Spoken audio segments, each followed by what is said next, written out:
Surat diamond bourse વહેલી તકે શરૂ થાય તે માટે આજે મહિધરપુરા હીરા માર્કેટમાં મીટિંગનું આયોજન કરવામાં આવ્યું હતું. મીટિંગમાં મહિધરપુરા હીરા માર્કેટના મોટા વેપારીઓ સાથે હીરા દલાલ અને નાના વેપારીઓ હાજર રહ્યા હતા. સુરત ડાયમંડ બુર્સ વહેલી તકે શરૂ થાય તે માટે મહિધરપુરા હીરા માર્કેટમાં મીટિંગનું આયોજન કરવામાં આવ્યું હતું. આ મીટિંગમાં મહિધરપુરા હીરા માર્કેટના મોટા વેપારીઓ સાથે હીરા દલાલ અને નાના વેપારીઓ મોટી સંખ્યામાં હાજર રહ્યા હતા. સુરત ડાયમંડ બુર્સમાં વેપાર શરૂ કરવા માટે હોદ્દેદારો દ્વારા અપીલ કરવામાં આવી રહી છે. આપણને કે છેના વેપારી તો ડાયમંડ ના તો આપણને ઈ ગૌરવથી જોવે, પણ મુંબઈ ઉતરીને એમ કીધું કે મારે તમારે ઓફિસ આવવું છે તો 80% ને પાટિયા ભેંકાને કેબિનમાં બેહેરીશ ક્યાં? આ શબ્દ કીધો છે.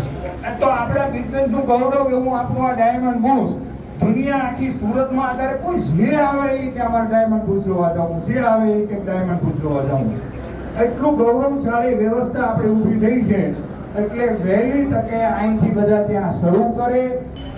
મિત્રો, આપણે ખૂબ ભાગ્યશાળી છીએ કે વર્લ્ડનું લાર્જેસ્ટ બિલ્ડિંગ અને નંબર 1 બિલ્ડિંગ આપણું ડાયમંડ બુર્સ ભારતમાં બન્યું છે, એમાં પણ સુરતમાં બન્યું છે.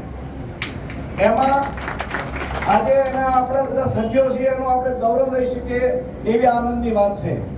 દરેકની રૂબરૂમાં તો અમે મથુરબેન ગોવિંદભાઈ જ્યારે રાઉન્ડમાં હતા ત્યારે વખાણ ગયા હતા, પણ સાંજે એની કેબિનેટની મીટિંગમાં તો એમાં શું થાય ખબર કે જો બધા હારે આવે ને, પોલીસનું કામ કરે પતલાનું, હવે પતલાનું 10 જણા કે 12 જણા કે 15 જણાનું ગ્રુપ છે, માલ લે છે, એ 15 આવે તેમ ફાયદો શું થાય કે આખું એનું માર્કેટ ત્યાં આવે.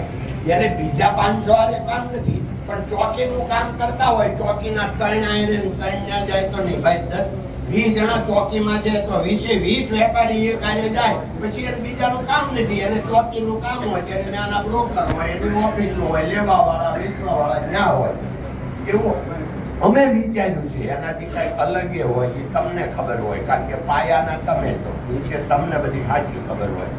એટલે ભગવાનને હું પ્રાર્થના કરું છું કે તમારા બધાના મગજમાં ભગવાન એવી વિચારો આપશે કે તમારા ગમે એટલા નેગેટિવ વિચારો હશે પણ હવે પોઝિટિવ જ્ઞાન એસટીબીમાં જવા વાળા ઉતાવળા બનશે. કેમ કે જે પાળે નહીં એને બોલવાનો અધિકાર નથી, એવો ડોંગરેજી મહારાજ કહેતા. એટલે અમે જવાના છીએ એટલે અમે તમને કહીએ છીએ. એટલે આપણે બધા અહીંયા સાથે જેમ બીડીબીમાં બધાએ વિકાસ કર્યો એ જ રીતે આપણે એસટીબીમાં પણ બધા સાથે મળીને વિકાસ કરશું. Reporter Hitesh Prajapati, Janadesh news, Surat.